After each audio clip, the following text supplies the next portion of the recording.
Hello everyone.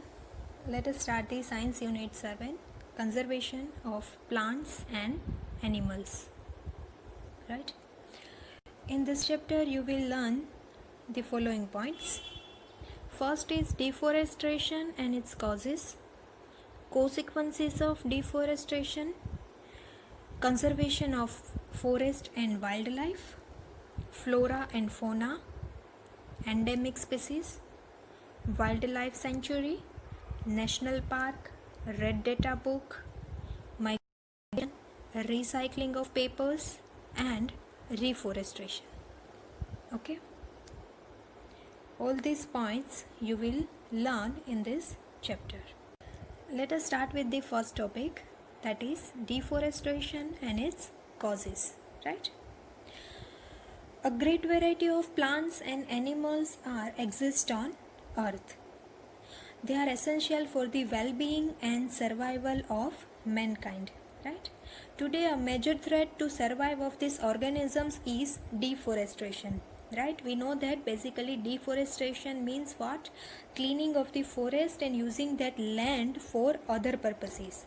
Right? Those purposes are, first one, procuring land for cultivation. Right? Use that land for the cultivation, or you can say for farming.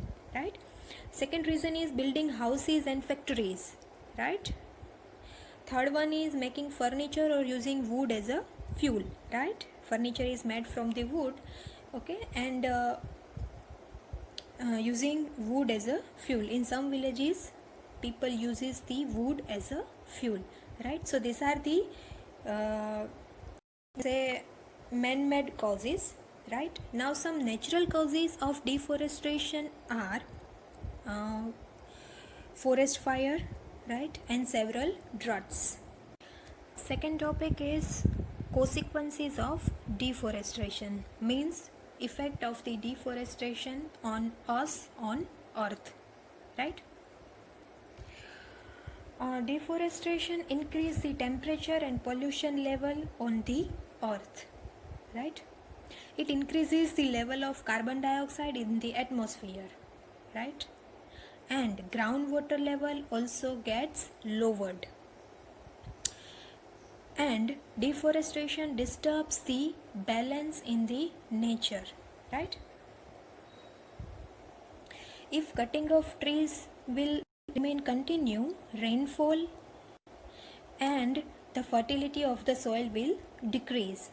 Right? We know that rain is coming on earth due to the trees and the cycle, right? Water cycle. Right? So if we continue the cutting the trees, then rain will become less. Right?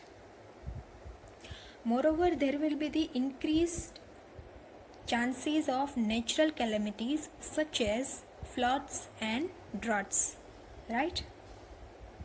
Deforestation also leads to the decrease in the water holding capacity of the soil. Right? The movement of water from the soil surface into the ground is reduced. Right? Water will not able to go under the land, right, due to the water holding capacity is less. Right? So they leads to the floods. Right?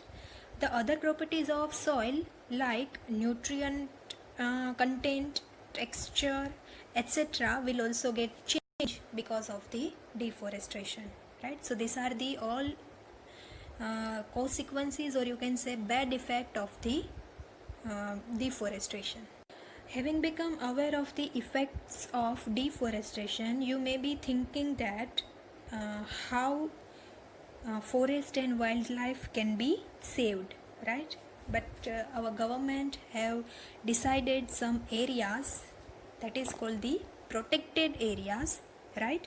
And these protected areas will save our forest, our animals, our wildlife, right? And these protected areas are wildlife sanctuary, national park, and biosphere reserve.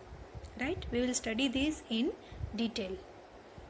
Let us start with the first protected area, that is wildlife sanctuary. Right? What is wildlife sanctuary?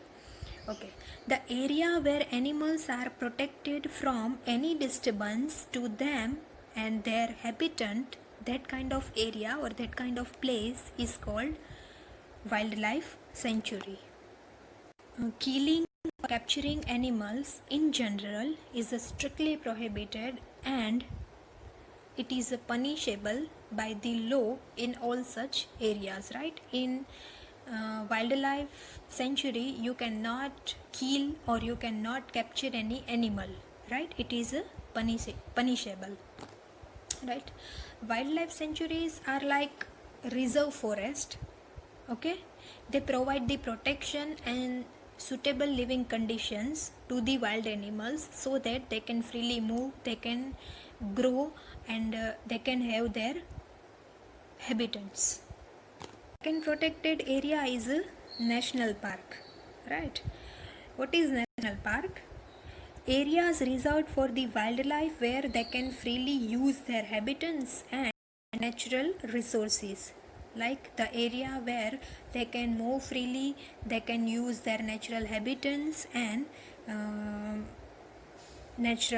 they can use the natural resources is called the national park. Project Tiger was launched by the government to protect the tigers in our country, right? In Saputara National Park they have launched one project, that is Project Tiger, to save the tigers, right?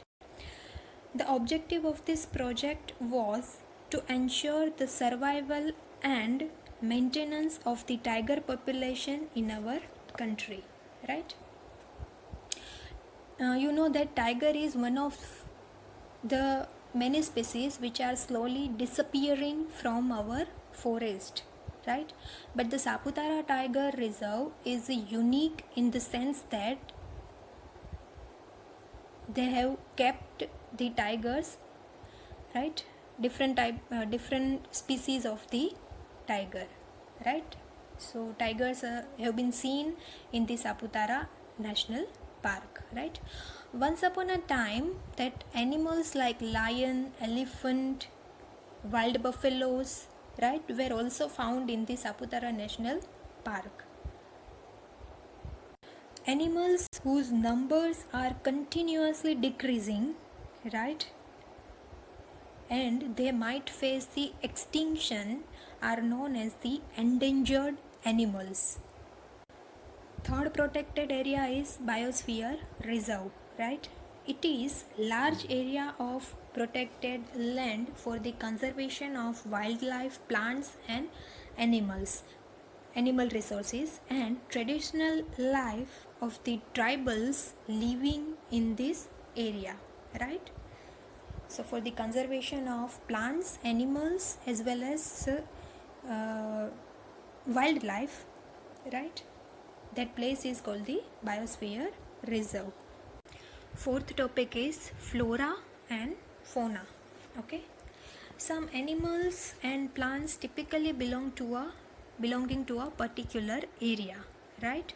The plants and animals found in a particular area are called flora and fauna of that area, right? For example, the plant belonging to a particular area are called flora and the animals belonging to particular area are called fauna.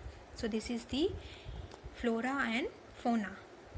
Next topic is endemic species, right? Endemic species are those species of plants and animals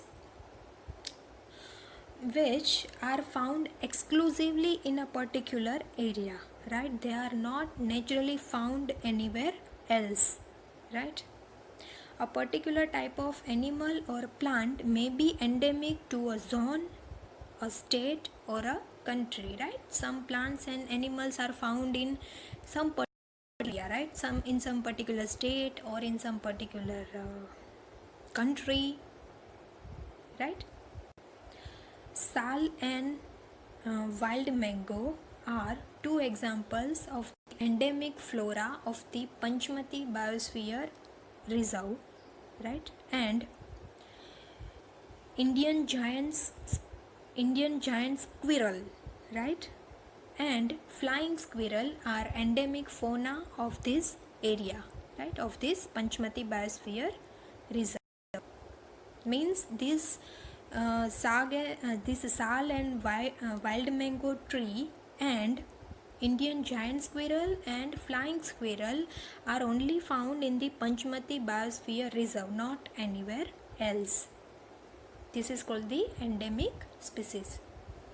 We have already discussed the wildlife sanctuary, right? Let me tell you again.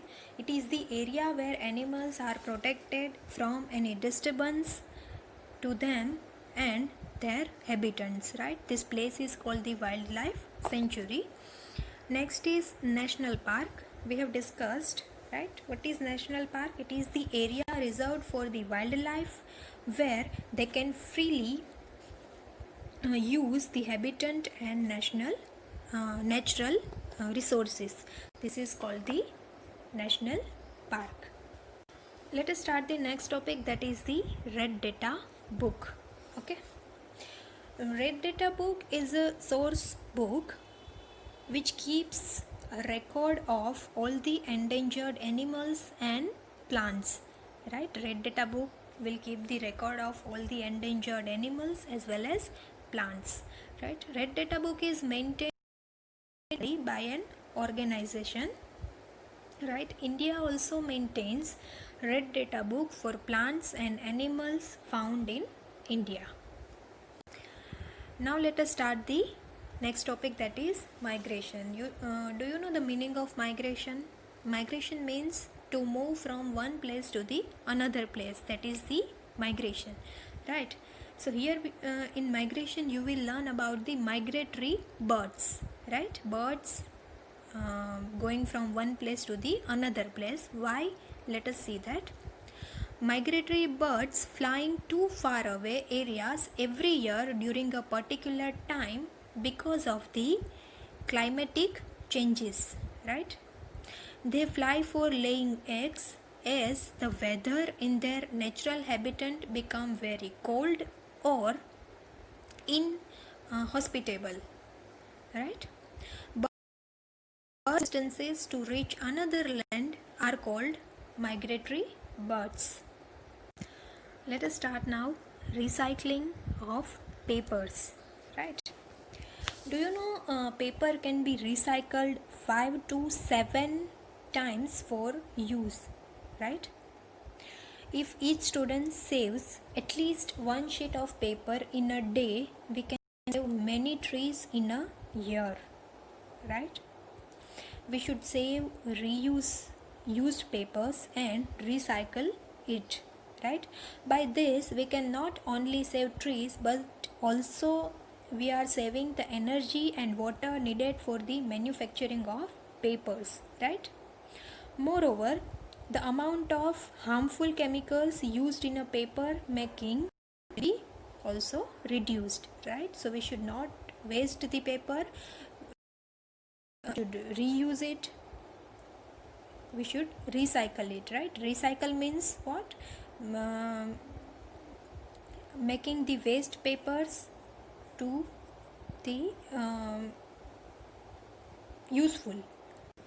Our last topic of this unit is reforestation, right? The word reforestation means we should create the forest, right? Let us understand what is it. Reforestation is restocking of the destroyed forest by planting new trees, okay? The planted trees should generally be of the same species which were found in that particular forest, okay? We should plant at least as many trees as we cut, okay? Reforestation can take place naturally also, right? If the deforested area is left undisturbed, it re-establishes itself, right? In natural reforestation there is no role of human beings. If we have to retain our green wealth for the future generations, plantation of more trees is the only option, right? If we want to see our green future, then we have to retain some forest, right? That is the only option, right? In India, we have the Forest Conservation Act also, right? This act is aimed at preservation and conservation of the natural forest, right? So this is all about this chapter, 7th chapter, that is conservation of plants and animals, right?